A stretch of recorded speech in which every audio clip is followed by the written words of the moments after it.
Thank you for joining us for today's AANP Teaching Rounds presentation. We'd like to begin with a few notes. By default, participants' video is turned off and all participants are muted. We ask that you keep your video off and remain muted for the duration of the presentation. We will turn participants' video off to minimize distractions. We will have Q&A at the end. If you have any technical difficulties, please message the Zoom meeting host. We would like to inform you that this session will be recorded. Today's live session is accredited for CME credit. All accredited CE information may be found in Path LMS. I will now turn it over to Dr. Oviedo to provide a brief introduction of today's speaker. Hello, good morning, everybody. Johnny Donahue, MD, is a professor of pathology and laboratory medicine and neurology at Rhode Island Hospital and at the Warren Alpert Medical School of Brown University. Dr. Donahue earned his MD degree from Tufts University School of Medicine in Boston, Massachusetts, where he also completed a residency in neurology, followed by a fellowship in neuropathology at RIH Brown. After spending 4 years working at the New Jersey Neuroscience Institute in Edison, New Jersey, he joined the faculty back at RIH, where he is now Director of Neuropathology and Director of the Neuropathology Fellowship Program. In addition, he serves as co-director of the Brain Sciences course for first-year students at Alpert Medical School and Director of the Neuropathology elective for third and fourth-year students. Dr. Donahue loves teaching and has received numerous teaching awards and accolades from Alpert Medical School. He has co-authored over 60 peer-reviewed publications, and I am really looking forward to this talk. Thank you, Angelica, and good morning to everyone in North America. Good afternoon if you're in the Canadian Maritime provinces or Europe. Good evening if you're in Asia, and good middle of the night if you're in Sydney, Australia. So, moving forward, there we go. I wish I had financial relationships to disclose. And here are the objectives that you can, I'm just going to minimize this block there so you can read my screen. So what I'm going to talk about today, I'm going to open with a brief overview of the science of learning. I mean, there are entire chapters in neuroscience textbooks that talk about the anatomy, physiology, and biochemistry of short and long-term memory. We're not going to go into that. Just a brief overview of how we learn. And then I'm going to talk about the main topic, which is the gamification in neuropathology education, and my experiences using both Jeopardy and poll questions like you see in Who Wants to Be a Millionaire during lectures. And then at the very end, in lieu of a virtual slide, I'm going to ask you poll questions. So pay attention because you're going to be quizzed on the content of this lecture at the very end. So the science of learning, how do we learn? And a lot of what I'm going to say comes from this book by Brown, Roediger, and McDaniel entitled Making It Stick, The Science of Successful Learning. And I highly recommend that book to anyone who is engaged in teaching. So we learn through a three-step process. First, we must encode through the hippocampus in our short-term working memory. Now, there are other memory circuits like the prefrontal cortex, but if a memory is going to be converted into, if a short-term memory is going to be converted into a long-term memory, it must start with encoding in the hippocampus. And these are the memory traces that are new representations in the brain. So followed by encoding is consolidation. So while the hippocampus may help participate in consolidation, the eventual long-term memory must be located independent of the hippocampus in the adjacent neocortex. So this is the process where these memory traces become reorganized, stabilized, given meaning, and by connecting them to past experiences or prior knowledge, it helps strengthen long-term memory of those concepts. And the last part of learning is retrieval, where these neocortical memory pathways are strengthened. This helps update learning and applies learning when it's needed. So encoding, consolidation, and retrieval. That is pretty much a simplistic overview of how we learn. So in order to learn, you must retrieve. And it's a sobering thought that we lose about 70% of what we just heard or read within about a week. And then the other 30% falls off more slowly. And so the one thing that you might remember from this lecture is that you're not going to remember any of it unless we do something to interrupt that process of forgetting. We've got to interrupt the forgetting by some kind of retrieval. So how do we retrieve? Well, the classic way to retrieve is practice, practice, practice, but not in the way that you might think. To be most effective, practice must be repeated, but it must be spaced out and varied. You can't practice the same review over and over and over again, which is called massed practice. It's ineffective. You're basically continuously looping material through the hippocampus and prefrontal cortex without it becoming committed to long-term memory. Effective learning is difficult, but it's more durable.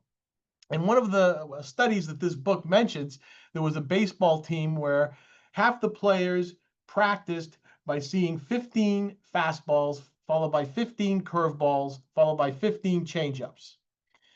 And when you start, you're not doing so well, but then by the time you get to the 15th fastball, you've made adjustments, and you're basically launching moonshots out of the park into low Earth orbit. It feels good. It's like you're making progress. Then you switch it up to 15 curveballs. You start off slow, you then make adjustments, and by the time you get to the 15th curveball, you're really hitting it well. Then you do 15 changeups, the same thing. Practice feels good. You feel like you're making progress. The other half of the baseball team received 45 random pitches. They weren't told what they were receiving. And they did a lot worse in practice because they didn't know what was coming. And they did this practice 2 times a week for 6 weeks. And then they evaluated their performance in the game, and the practice where they received 45 random pitches, that half of the team did much better in the actual game than those that received grouped massed pitches. And it makes sense because unless the pitcher is inadvertently giving off tells of what he's going to throw, the pitcher's not going to say whether he's throwing a fastball, curveball, or a changeup. You've got to be able to figure it out. You got to be able to figure it out on your own. And so repeating the same process over and over and over again in the short term feels good, but long term, it's very ineffective for learning. And so, but yet when you take an online survey, when that study was over and which group felt like they were happier, it was the mass practice that was the most popular because in the moment, it feels good. It feels good to make progress during practice, even though long term, it's nowhere near as effective for learning. So what are some other ways? Well, testing, not very popular among students. In this book, they talk about a 2010 scientific study where students read a passage of text. And those who took a test on that passage remembered 50% more of the content a week later than those that had not been tested. But when they did an online evaluation, those who were not tested gave a better evaluation. So testing is not very popular, even though it's very important for the process of learning. What's another way? Homework, the bane of every child's existence. You got to do your homework. Well, homework is very important. And I can tell you a personal story why it's important. I was almost not here talking to you today because I almost didn't become a doctor because I was about to be derailed by organic chemistry in college 40 years ago. I went to get an exam and I saw that I got a 51 on it. I was mortified. It's basically a failing grade. I just couldn't understand it. It's like I was the quintessential nerd. I always sat in the front row to minimize distractions. I took meticulous notes and I studied religiously. And the end result was I got a 51. Now, it didn't matter to me that the mean in the class of about 100 students was a 37. So yeah, I finished way above the mean. So I probably wouldn't have failed the course. I might have been scaled up to a C or even a B, but still, medical schools don't want students that get a C in organic chemistry. It's like my dream of becoming a doctor was like on a collision course with the rocks. And I had about a month to steer a new course away from those rocks. And the fundamental problem was that the professor in the class never assigned homework. Great, we don't have homework in organic chemistry. It's awesome. But homework is very important. That was what was missing. And so I had to assign myself homework. I had to go through the problems in the organic chemistry book, study the solutions after having tried to work them out. Don't try and do it in advance. And I wrestled those problems to the ground over and over again until I was certain that I understood the concepts beyond what was given in the lectures. When I went to get my next exam, I went from a 51 to 100. The chemistry secretary looked at me in awe. She couldn't remember the last time someone got 100 in organic chemistry. I cracked the code of organic chemistry. I had to do my homework, and it was smooth sailing from that point on. And that brings me to today, where I finally became a doctor and I'm able to talk to you. So if your kids are complaining about doing their homework, just mention how important it is. It's very important for retrieval practice. Nevertheless, if you give a lot of testing and you give a lot of homework, you're not going to be a very popular instructor. So what's another way to help with retrieval? Games. And that's the main subject for today. So why use games in neuropathology education? They increase engagement with the audience, and they create a positive learning environment. The students love it, and it's fun. It increases the instructor enjoyment. I enjoy playing games in the classroom. It helps reinforce the content that's given in the lectures. It's a way of informally assessing knowledge by doing a Q&A or an A&Q.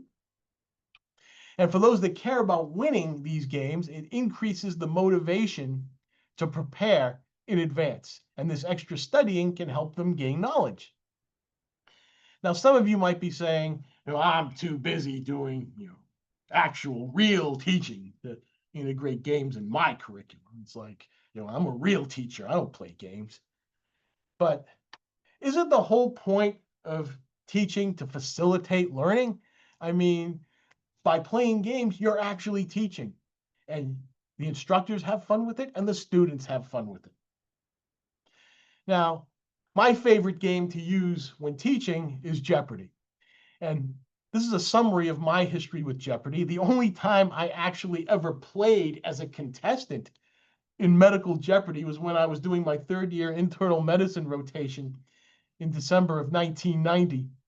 And I did a superb job as a player. I think my performance in that game elevated my grade by 1 notch. But I got to say, the chief medical resident was an awful host. He was as dull as dishwater. He didn't respect the game. You didn't have to respond in the form of a question. And I swore that if I ever got the chance to host Jeopardy, that I would do it properly. And little did I know that my first opportunity to host Jeopardy would come the very next month during my psychiatry rotation, when all of my classmates who were doing psychiatry at the time would gather for a small group, and we were required to split off and teach a topic to our fellow students. And so my group went first, and we decided to teach schizophrenia by playing Jeopardy. And it was a huge hit, so much so that every other one of those student groups played a different game show for their topics. And so we ended up playing Family Feud, What's My Line, To Tell the Truth, for different topics like personality disorders, depression, bipolar, and so on. So we set the tone at the very beginning to play games, and everyone else followed suit. I started playing semi-regularly with neurology residents where I worked in New Jersey around 2000. to give credit where credit is due, one of my neurology colleagues, Phil Hanna, is the one who suggested that I start playing Jeopardy, and I immediately grabbed the bull by the horns and ran with it. So I did a lot of playing with the neurology residents down in New Jersey, and then when I moved up here a few years later, I continued to play with the neurology residents. I did play a couple of times with both pathology and neurosurgery residents, but most of my exposure to hospital Jeopardy was in neurology. I started playing with the medical students at Brown in 2011. I mean, I don't have time to go into why I started playing in 2011 as opposed to when I first started working there 8 years earlier. That was due to a curriculum change that I thought would be best taught by playing Jeopardy. And I started playing with my small group of 9 or 10 students for about a year or two, and it was such a smash hit that the administration took away my small group and decreed that I would be playing Jeopardy with the entire class. So they reorganized the entire pathology curriculum to accommodate my Jeopardy because it was so successful. Now, back when I first started, this was how I had to play on the whiteboard. I had to write out all the categories. You can see what some of them were. You have not so heavenly bodies, talking about things like Lewy bodies, Bunina bodies, and so on. The other white meat was a skeletal muscle category. Geek Greek, neurologic terms that are derived from Greek. Basic training, which is basic neuroscience. It's all in the genes, genetic disorders, and A for effort. All correct responses will begin with the letter A. And so I had to manually keep score. And then when I was through reading the clue, I had to see who raised their hand first amongst all the different teams. And it was such a laborious process that during a typical hour-long conference, there was only time for one Jeopardy round plus Final Jeopardy. And we always respected the game. I always had the players respond in the form of a question. And if they didn't, I stared at them until they either figured it out or I marked them wrong. So I was going to play just like the game that you see on TV. However, my Jeopardy playing went up to the next level with this. This game from the company Educational Insights called Classroom Jeopardy. Now the whole experience became electronic with electronic scoreboard, wireless buzzers, everything. You have the authentic video and sound graphics, the think music, the voices of Alex Trebek and Johnny Gilbert. And because it's called Classroom Jeopardy, the game came pre-packaged with elementary school type games, but any clues could be input into the game's proprietary software. Version 1.0 of the game debuted around 2008. It retailed for like $500. I got it for $380 on Amazon at the time. Version 2.0, which is the picture I just showed you, debuted around 2010. The software was much more clunky in the original version. They had Atari-type cartridges that you had to load the games on, whereas version 2.0, you could actually load it on a flash drive, a USB flash drive. Unfortunately, the game was discontinued in 2012 because the company's license with Sony Entertainment expired.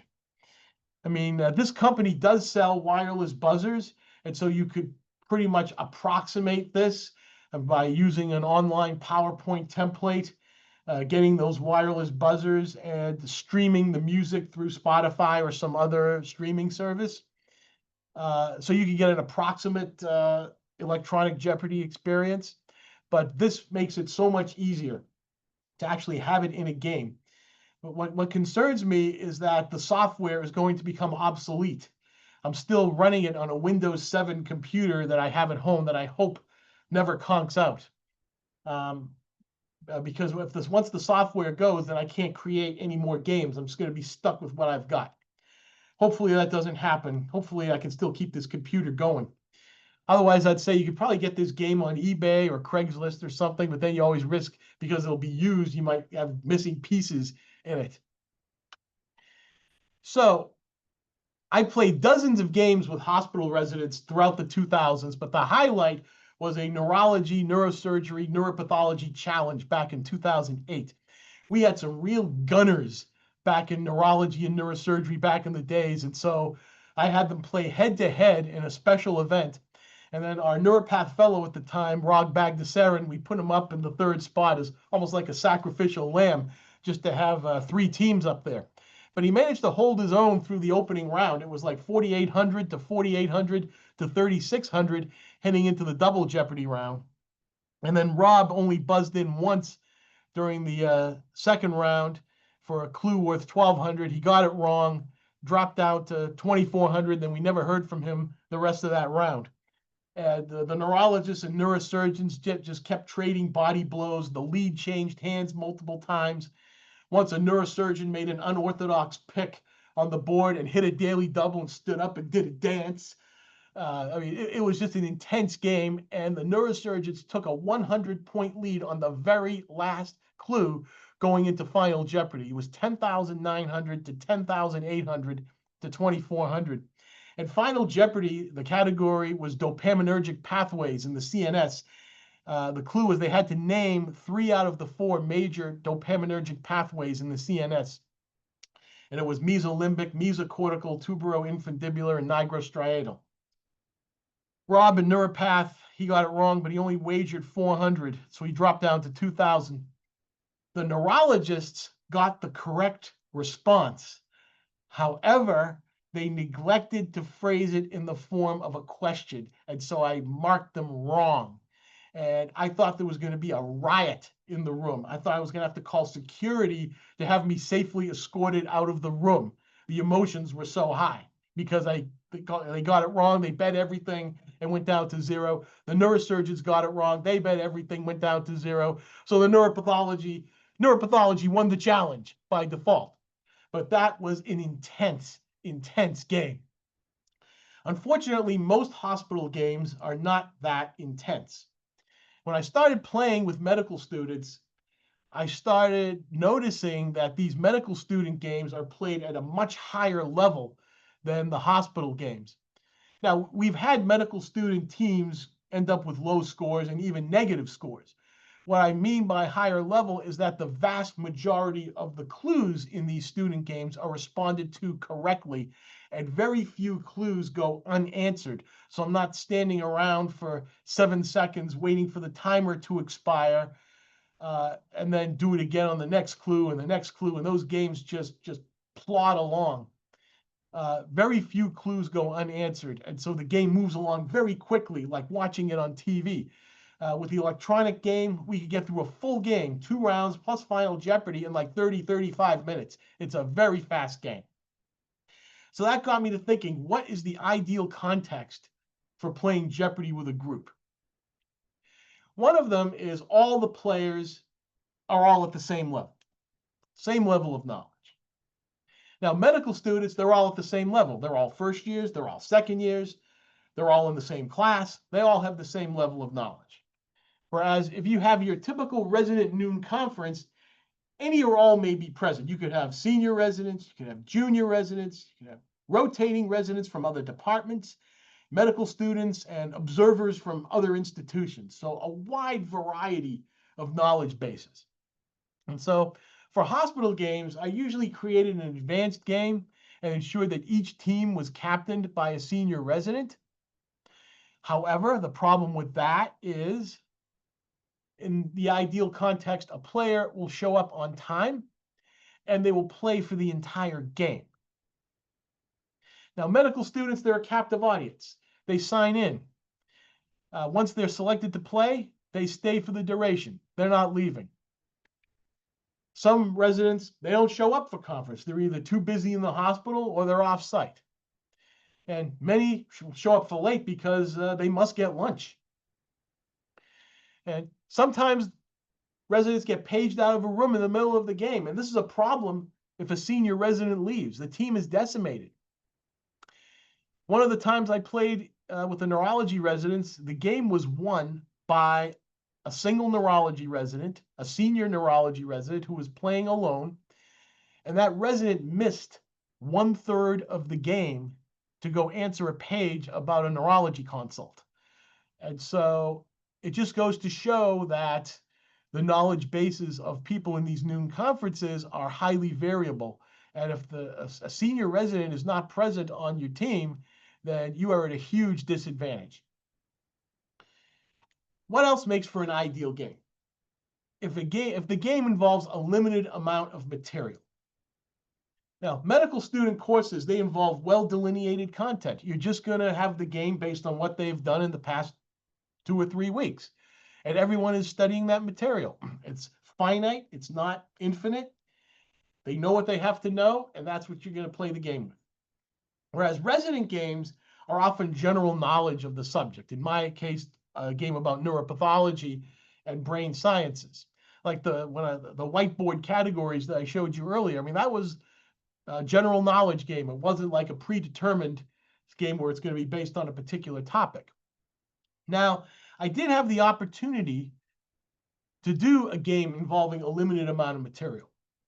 About 10 or 15 years ago, we had a tough as nails program director in pathology who ended up getting run out of Dodge after a couple of years because everyone hated him. But he came up with this idea for what he called the hot seat conference, thinking that it might motivate the pathology residents to read Robbins. And so the concept was they would be assigned a chapter in Robbins, and then they would be grilled on it during the hot seat conference to see if they actually read it. And I thought, well, this is perfect. Perfect for me, because I can grill them during the conference by playing Jeopardy, and we'll all have fun. So I assigned them 15 pages in the neuropathology chapter of Robbins covering neurodegenerative and prion diseases. So anyone who bothered to read those and assimilate those 15 pages could have run away with the game. All 61 clues, 30 in the opening round, 30 in the double Jeopardy round, plus Final Jeopardy. They all came from those 15 pages. So you would think that this game would be played at a very high level. Unfortunately, it wasn't. It was a very low scoring game. Many of the clues went unanswered. Ask it, there's no response. 7 seconds go by, bop, bop, bop. Ask to do it again, no one answers. 7 seconds go by, bop, bop, bop. The game was a total slog. Very low scoring. Going into Final Jeopardy, the first place team had 7,600, second place team had 6,000, and the third place team had minus 4,800. Now, in all fairness to that team, they got decimated. 2 out of the 4 players on that team got paged out in the middle of the game to go do an autopsy, and they never came back. So I kept going for the next few minutes, and then I happened to catch out of the corner of my eye the buzzer for that decimated team was sitting on a chair, untouched and ignored. And there was a resident sitting right next to that chair with the buzzer, just staring straight ahead with a blank look on his face, like he was listening to the cosmic background radiation. For what it's worth, that resident is now attending in our department. I shoved the buzzer in his hands. I said, come on, let's pick it up. Let's get going here. It was just it was just a slog of a game. It was very painful for me to watch. And this brings me to my final point. An ideal Jeopardy game is played amongst players that are actively studying material that they are motivated to learn. Now, medical students, they're under a lot of stress. They are studying for course exams. There's an immediacy for the need for them to know this material because they need to get a good grade because their course grades are going to be posted on the transcript that goes to the residency programs they're going to be applying to. You better believe medical students are motivated to do well. On the other hand, there's a lack of significant motivation for the residents to learn material. I mean, they're not studying for any exams. It's like it's not important for them in that moment to know what plaques and tangles of Alzheimer's disease are. I mean, was that resident who was listening to the cosmic background radiation, was he penalized for his poor performance in that game? No, he wasn't penalized. If anything, he was rewarded. He got a job here. I mean, maybe he does great work in other areas of pathology, which is why he got hired. But on this particular day, he had absolutely no motivation to either prepare or perform well in the game. So I emailed that Tough as Nails program director and said, my conclusion is that the Hot Seat Conference does not motivate residents to read Robbins. And he agreed, and that conference was ultimately discontinued. But this brings up a broader issue, and that's like, what are we doing in GME? We've got this long list of conferences that comprise a comprehensive didactic curriculum for residents, regardless of what the program is. And are they getting anything out of it? I mean, remember what I said at the beginning of this lecture? You're going to forget 70% of it by the end of the week. And the rest of it's going to fall off later if there's not some way to interrupt the forgetting. It's like you hit them with all these lectures, and are they going to remember any of it? I mean, in this book, Making It Stick, they actually interview a pediatric neurology program director who basically says, these residents, they show up for noon conference with lunch, often late in my experience, and then they just eat, listen, and leave. I mean, there's no repeated exposure to the conference material, except maybe a year or two later. There's no studying of the material. There's no testing. If they happen to see a case that relates back to the conference topic, it's total happenstance. And so I always maintain that the person who gets the most out of giving a lecture is the lecturer, because they have to prepare the content and be able to answer questions about it. Whereas those that are on the receiving end, it's a question, how much are they actually going to retain from all these lectures? And yes, I participate in these lectures as well for the pathology program. I mean, I get to list on my CV that I gave these lectures. But as I'm giving these lectures, I wonder how much of it they're actually absorbing.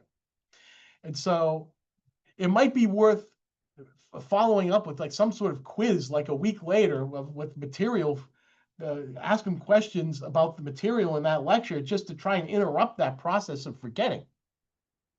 All right, let's just get back to the topic at hand. So suggestions for improving the effectiveness of gameplay with the hospital residents and fellows. Accounting for the differences in knowledge among players, you can either write a very easy game with basic topics so that most people will know the answers, but is that really useful, that you're writing questions that everyone's already going to know the answer to? And so, again, we can create teams with a senior resident or fellow as captain, but if they get paged out, that's a problem. You could enforce a start time for the conference so that they don't show up late. I don't know how you do that, particularly if it's not your department. One thing you could do is if everyone shows up late, is just leave.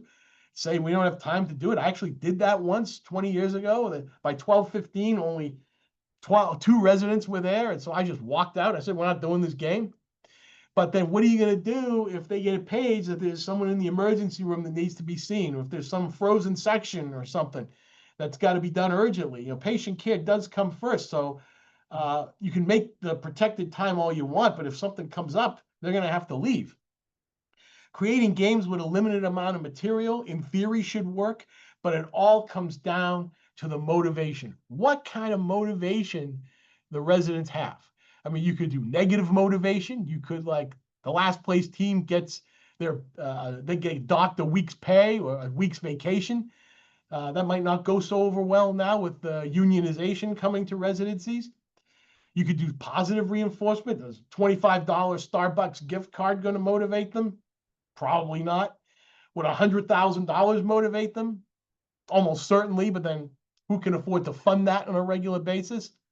I mean, the only kind of motivation that I can think of based on my previous experience with that neurology, neurosurgery, neuropathology challenge is some kind of interdepartmental conference rivalry. I mean, the neurologists don't want to lose to the neurosurgeons and vice versa. So you could do an interdepartmental conference. However, that would be more like a special event. It's not something that could happen on a regular basis due to conflicting conference times and patient care responsibilities. I mean, the game that I had done, it was actually a neurosurgery teaching conference, and I ambushed the neurosurgeons with those gunner neurologists to give them a challenge. I don't know what the natural rival is for pathologists. Like, who would the pathology department face that would be a natural rival for them? I'm not sure. But if anyone else has any ideas on how to motivate residents to improve performance in a game, please let me know. And then, whether it's a game or a lecture, provide some form of informal quiz after the game or the lecture to, like a week later, ask them questions, keep tabs of the answers, and then see how well they do after 6 months with their recall, just to give them some motivation and some way of interrupting the forgetting that comes with listening to a lecture and then losing most of it after a week. Speaking of motivation, preparing for this lecture actually motivated me to do something that I should have done years ago. And that is, let's try to bring some science into this, try and quantify if there's any advantage to playing games. Does it help with student exam scores? Now, in Brain Sciences Jeopardy, the class is divided into 3 groups of approximately 45 students per group. Each group plays 1 game of Jeopardy, and then each game has 3 teams of 5 players each. I try and maximize involvement to get everyone a chance to play at least once or twice during the course of the first 2 years. So for every game, there's going to be 5 winners, 10 non-winners, and then about 35 observers sitting in the studio audience. And I'll turn to that studio audience if no one gets the correct response and see if anyone in the audience knows, just to try and involve them in the process. Combined, so over the 3 games, there's 15 winners, 30 non-winners, and about 100 to 105 observers per block. And I keep meticulous count of who wins, who doesn't win, and who plays. And Jeopardy is played during the first 2 brain sciences blocks. The third brain sciences block is brain and behavior, and the psychiatrists have never really been interested in playing. Now, my hypotheses are that students who played Jeopardy did better on the exam than the students who watched from the audience or did not show up.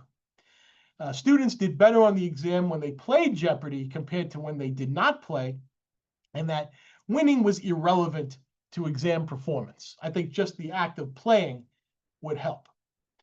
And so when I told the dean I was going to do this study, the dean looked at the exam scores and said, well, I don't think you're going to find anything here, but good luck. So I got all the exam scores anonymously, worked with a statistician, and it's amazing the stuff these statistical programs could come up with nowadays. I mean, I was a math major in college. I took probability and statistics, and I don't even remember the home Tukey test. And all these numbers, I mean, all the statistics has left me behind, unfortunately. Well, in any event, the statistician tried multiple different permutations and combinations, and the bottom line was nothing is significant. The dean was right. I didn't find anything. At least I proved the hypothesis that winning was irrelevant to exam performance. But does that mean gamification is unhelpful? Well, let's look back and see what are possible explanations for what might have went wrong. Though there are 5 players on each team, sometimes I noticed that 1 or 2 dominated the proceedings, whereas the others were more passive, weren't as actively involved. And so it was as if the passive players were sitting in the audience, yet they were counted as players. Now, if the game were single players competing, like on TV, that would have forced them to be more active at learning retrieval and could have made a difference in their scores. However, I mean, it would take forever to play enough games to get everybody involved. You were playing one at a time. It's not practical. What's another explanation? While the names are drawn out of a bag randomly, the students have the option of not participating. I always draw the first names of each of the 3 teams, and then I go to each of the students on the team and have them draw the next name so that they feel like they're actually picking the majority of their team. But students do have the option of not participating. And so this creates a slight selection bias that favors extroverts being players and introverts sitting in the audience. And maybe it's the introverts that need the retrieval practice more than the extroverts. And so true randomization may have produced significant results. What else? There's very little variation in exam scores. Most students score above 80%. And so there's not much room for improvement. And so it's possible that the sample size would have to be much larger to see any significant difference in improvement. And so we would have to double or triple the class size in order to see an improvement with these numbers. If the questions were a lot harder and the mean scores were like in the 30s and 40s, like with advanced physics and organic chemistry in college, maybe there could have been a significant result with this sample size. If we raised their grades from the 30s into the 50s, I mean, that might be an easier thing to see. But there's no way that the medical school administration would allow us to write questions so difficult that everyone's mean is in the 30s. Not going to happen. And the last point is those sitting in the audience could have had the game demonstrate their knowledge deficits. And so this could have caused audience members to redouble their study efforts and bring their exam performance closer to that of the players. Now, that's what's called cramming. And cramming is a form of matched practice, which I said is ineffective. Now, this redoubling of their study efforts, it might get them through the exam the next day, but a week later, a lot of that material or all of that material will have since been forgotten.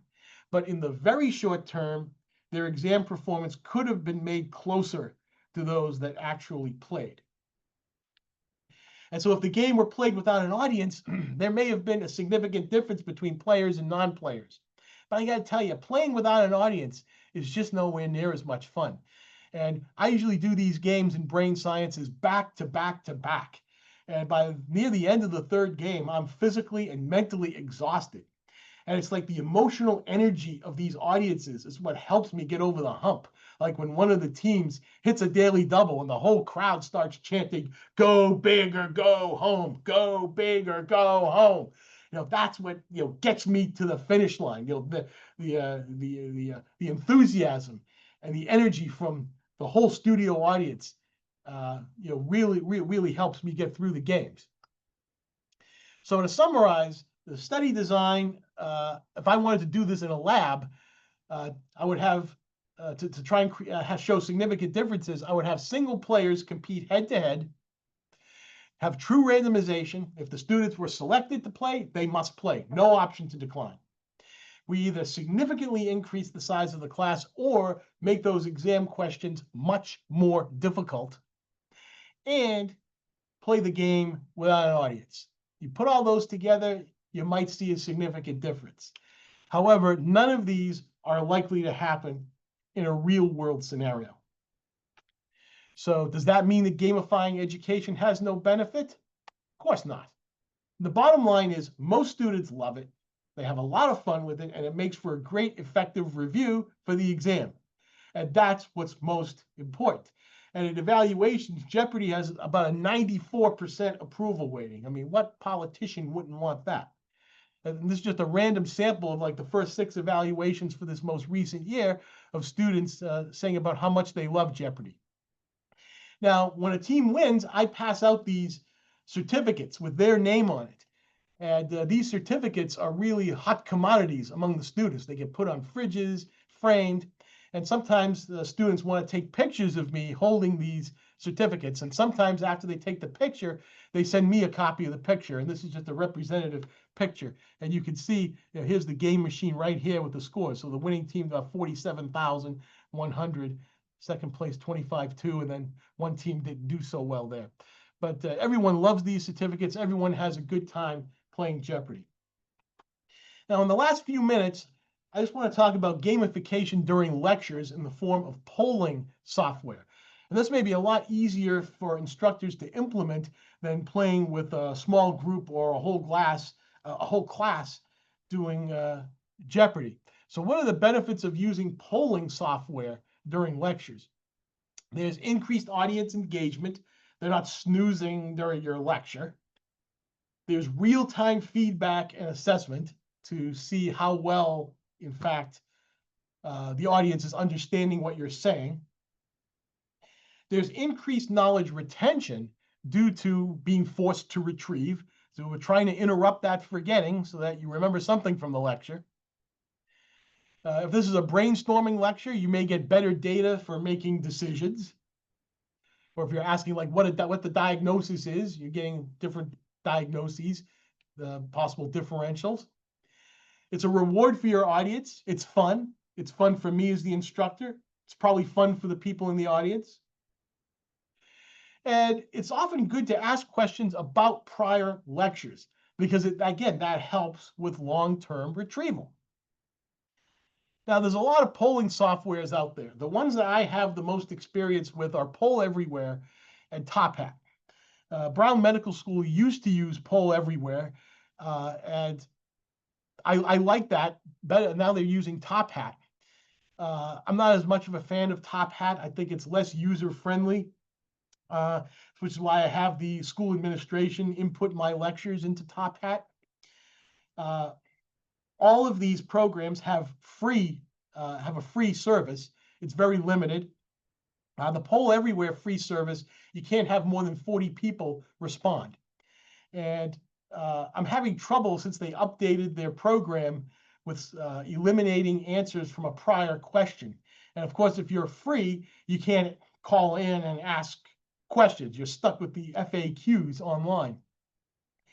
I started to use Slido. I haven't actually implemented it yet in a lecture, but Slido had some promise. But again, with the free program, you're only allowed to ask 3 questions per session. All of these, as well as others, have integration into PowerPoint. And Zoom has a polling feature, which we are going to use when I ask you poll questions very shortly. Excuse me. Now, when I was first introduced to polling software, it reminded me very much of the Ask the Audience lifeline in the game show Who Wants to Be a Millionaire? And back when the game was a phenomenon, back when it was hosted by Regis Philbin, I sent away for the official Who Wants to Be a Millionaire CD from the UK. I used Amazon.uk, which had the official music on the CD in comparison to the American version of the CD that did not have the official music. And so I ripped the tunes from the original UK CD. And so I take my polling to the next level by playing the official Ask the Audience music as the question is being displayed. And it makes the whole ambiance of the room so much better because there's not stone cold dead silence in the room as the audience is contemplating the question. You actually hear the music, and it really makes asking the question much more exciting. And it leaves no doubt as how long to leave the question displayed. As soon as the music ends, question is over. And that's when you show the answers and then move on to the next question. And so at this point, I'm going to, in lieu of a virtual slide, I'm going to ask you some poll questions. And as a result, I'm going to say, as I get rid of this laser pointer, I'm going to say, let's play.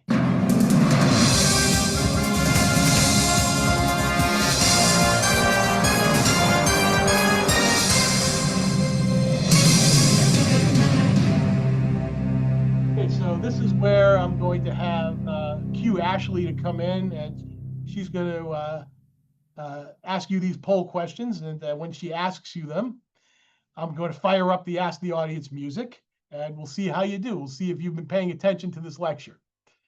Are you there, Ashley? Yes, I'm good to launch the first poll question. All right. There is the first poll question, and I will play the music now.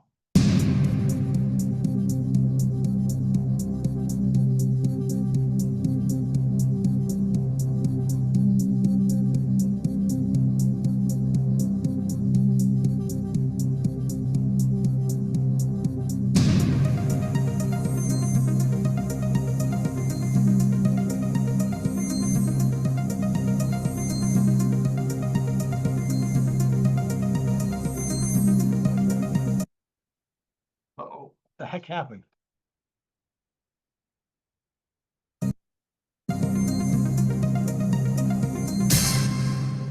So sorry about that. I don't know what the heck happened.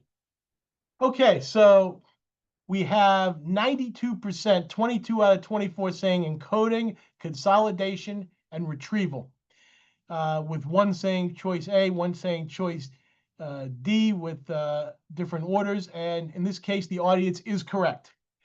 It's encoding. You encode first in the hippocampus, and then consolidate by transferring from the hippocampus into the adjacent neocortex, and then you retrieve by strengthening those neocortical connections, encoding, consolidation, and retrieval. Excellent work. And so let's move on to the next question, and hopefully the music won't cut out again. Here we go. Approximately what percentage of a lecture is forgotten a week after the lecture if there is no process in place to interrupt that forgetting? Let's see.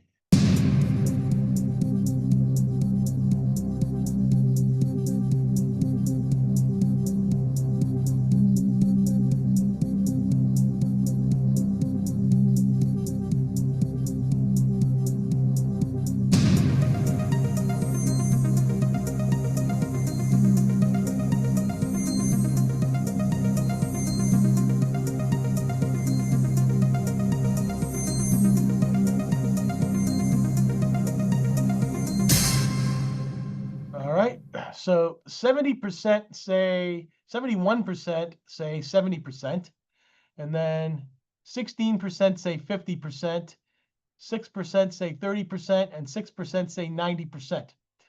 Audience is correct again. The correct response is 70%. About 70% of a lecture is forgotten by the end of the first week. And then the other 30% will fall off more slowly, but then eventually will be forgotten unless something is done to interrupt the forgetting. So audience is doing very well in this informal poll. I have one more poll question. In which of the following settings is retrieval practice most successful for long-term retention?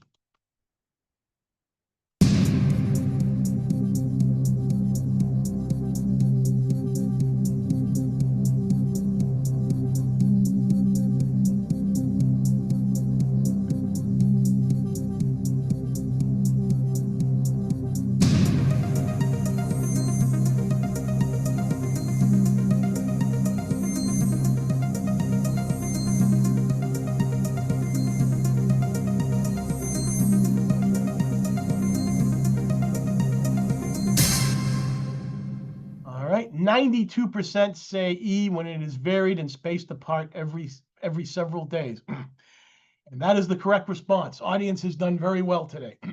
So mashed practice is very ineffective. And so that rules out A, B, and C, even though in filling out evaluations, everyone loves mashed practice because in the moment it feels like you're mastering the subject when in fact you're not.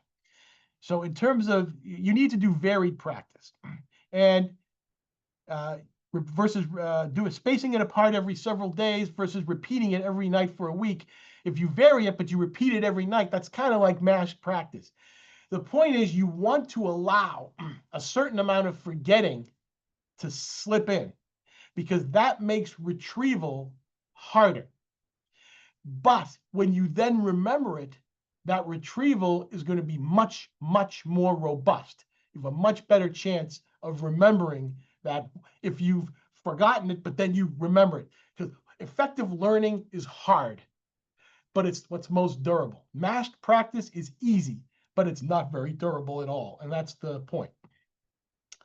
All right, that concludes our Zoom poll, and that concludes our lecture. So I'm going to close this out. Thank you, John. So at this time, we're going to move into Q&A. I'll stop the share. You can submit questions via the chat box, or you can unmute to ask a question. When you're submitting via chat, please make sure you send it to everyone so that everyone can see it. And to unmute, select the microphone in the lower left corner. And after you've asked your question, can you please remute? And there already is some stuff in the chat, but I want to do a quick. I just want to say something. I actually think the natural rivals to pathology are oncology and radiology. That sounds good. Yeah. And then the only other thing is, like, I've had similar problems to you with psychiatry, that it's, But you can try to get your pharmacologist to do the psychiatry drugs, Uh-huh. which I think is difficult and could be a very amenable to making a game. And then can I have one more comment about your stats? You know, Yes. was this a testing statistics person? Because it's possible that high performing students, you're not going to push them higher. But what about the lower performers? Can they do stats only on the low performers? That's an interesting perspective. See, I wanted to keep it anonymous just because I didn't want to know who was a low performer. Yeah. But that's a very interesting. I would have to low performing students. That's actually an excellent suggestion that I'll have to get back to the dean about. Thank you so much. It's a great idea. The only other thing is, like I like Starbucks, so a Starbucks would motivate me. But we can move to I the love their vanilla bean cream frappuccino. yeah, I play for Starbucks. But we do have something in the chat. Mark Biggio says, any differences in learning for old people like me? No differences whatsoever because encoding, consolidation, and retrieval are the same across the age spectrums. Now, of course, an elderly person with Alzheimer's is obviously not going to be able to because the hippocampus and entorhinal cortex have been compromised. But it doesn't matter what the age, anyone can learn, regardless of how old they are. And then we have Greg Wells. Is Jeopardy best for fact retrieval? What games strengthen problem solving skills and critical thinking skills? Jeopardy is good for rapid retrieval of trivia. Now, there isn't room in Jeopardy for these long USMLE type questions with patient-related stems and multiple choices. It's designed for rapid retrieval of facts. And so, like, one of the criticisms that I get from students in evaluations is that Jeopardy is not representative of what's asked on the final exam. And so I would have to come up with like some other game, like some other problem solving game in order to basically teach problem solving techniques. And it probably wouldn't be a game show type thing because game shows involve more rapid recall of trivia. I mean, off the top of my head, I can't think of like a game show that would work. Unless you're talking like Survivor or The Apprentice or something where you're in a team or something that can then brainstorm and come up with an answer. Oh, a detective game. Like I'm not familiar with mystery. The only detective game I'm familiar with is Clue. You know, Professor Plum did it in the study with the candlestick or something. But that's certainly a group type game like this mystery game that's being suggested is certainly feasible. I'm just not familiar with the concept. I would have to look it up and see if that would be feasible. Yeah.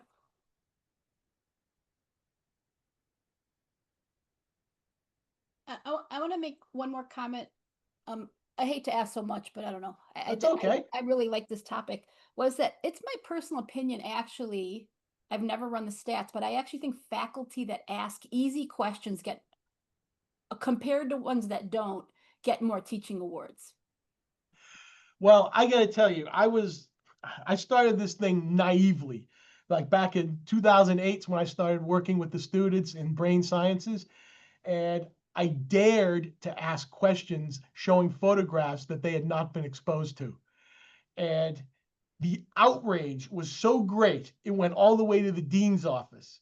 And the dean handed down a ruling that I had to give the students all of the photographs on the exam without the questions so that they could study them. And so I never made that mistake again. And then, yes, over the course of years, my questions have gotten easier just because it's not worth the aggravation to be fighting with the administration over, the statistics aren't good for that question. You got to accept two answers or you got to throw it out. It's just so much easier. Yeah. So yes, my questions have gotten a lot easier over the years. Just that could be reflective of why they do so well in the exams because I don't ask like really, really hard questions. Yeah. And no matter how easy a question I ask, someone always gets it wrong. So you do have two more in the chat. Mm-hmm. Edward Kelly Mrachek, I rarely lecture to medical students in person anymore, mostly pre-record podcasts. Is there a way to incorporate games this way? I don't think playing Jeopardy by myself would work out too well. That's true. For pre-recorded, The only, it's really hard to do that if it's a pre-recorded podcast. I mean, games involve usually live interactions. The only thing I can think to do is to put questions in at the end of the lecture, and then after the lecture, just provide feedback on whether the question, like get feedback from the administration, how many got it right, how many got it wrong, but there wouldn't be the live gaming aspect of it, because by its definition, gaming's got to really be done live. Yeah. And then we can probably take one more question, Greg Wells. Does preparation for board certification exams motivate the GME participants? That was something that I meant to bring up and forgot to do so. The answer is yes. And so playing the games right as a board prep might motivate them. But you would think that the boards would have to be like, not like, usually when I give a board review, they actually take the boards like 2-3 months down the road. If I were to, most specialties take boards after they've graduated. Neurosurgery is an exception. They take it during their residency. So theoretically, I could play a game with the neurosurgeons right before their boards while they're here. So yes, in close proximity, it can be, board prep can be motivation. And so that's something to think about. So that's definitely a possibility if it's in close proximity. Well, I do believe it's noon in Florida, on the East Coast. And I think we're done. I do believe AANP says some more fancy thing than I do, but I really enjoyed the talk myself. Well, thank you. I enjoyed giving it. Same. I felt like a fellow again. Thank you, Dr. Melly, Donahue. how you doing? I'm doing great. It was fantastic. I really appreciated it too. Beautiful. Thank you. Awesome. Well, thank you again for joining today's AANP Teaching Rounds presentation. We would ask that you take a few minutes to complete a short evaluation. Completion helps ensure accurate reporting to the accreditation board. A link to the evaluation will appear on your Path LMS screen upon conclusion of the Zoom meeting, or you can navigate back to the main course and select the evaluation option. Once you've completed the evaluation and selected your credit amount, please then select the appropriate certificate based on your credentials. The PowerPoint slides and a recording will be posted to the AANP website in the next week. Thank you again to Dr. Donahue for an excellent presentation. This concludes the session for today. Thank you.